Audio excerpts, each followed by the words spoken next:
Okey,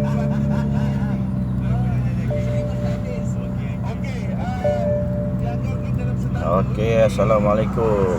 Okey, sekarang ni saya ni pergi ke pejabat lah ya. Pagi ni sambil tu kita rakam lah bunyi exhaust sound baru lah ya. Double buff semua.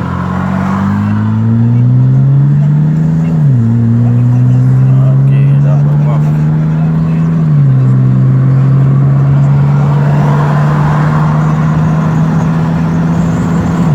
G90 ya, kereta saya ni 2.5cc ya, 6 piston, 6 buff.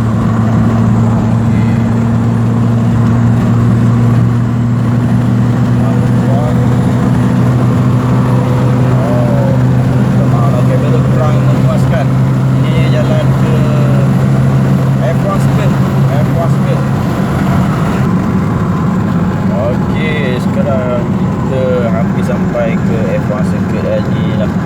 Hari-hari, bila katakan hari-hari lah jalan saya pergi kerja dan tekan remote kita kan, live kan, biasalah kita macam masih ada live sendiri kan. Okay.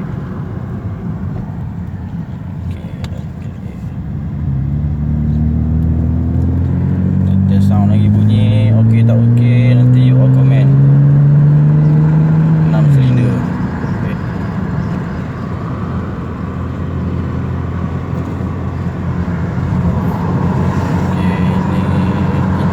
Berada di sepadan kawasan F1 ya, kawasan F1 yang kita bersama ni. Nanti saya tunjukkan ya pintu masuk F1.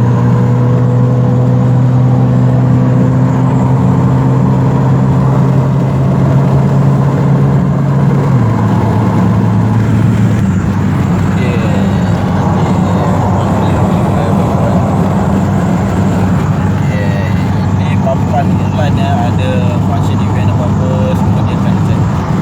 Dia lah di sini, stay di sini. Okey, dah PKP ni dah lama jadi event apa semua dalam ni. Ni sekali ada, Elan pun dia ada di papan tanda. Okey, sini ya.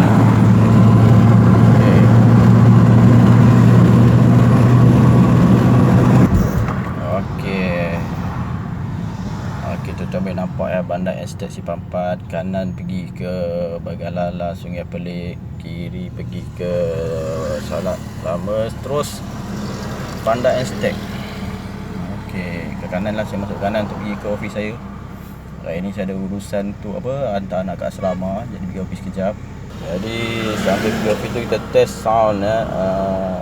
Double exhaust kiri kanan bersama dengan double valve kiri kanan, mana boleh on off. Valve boleh on off lah kiri kanan, mana satu kita nak gunakan kesesuaian, nak tutup off senyap terus pun boleh. Okey, sekarang dah lampu hijau, kita test sound lagi sekali ya. Sound halo bertelinga.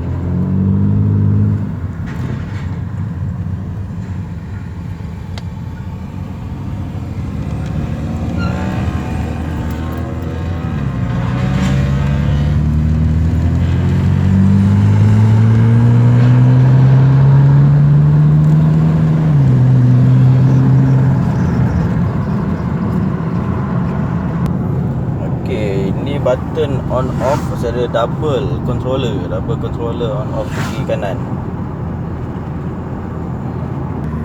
Okey, saya ni daerah Sepang kan. Sepang ni tengah rancak, orang kata banyaklah pertumbuhan taman-taman baru tapi secara perlahan. Yang sedikit demi sedikit nampak. Dulu hutan sini. Ini mahala ke Sungai Pelik lah, kita tak sampai lagi Pelik ni, Kampung Cincang.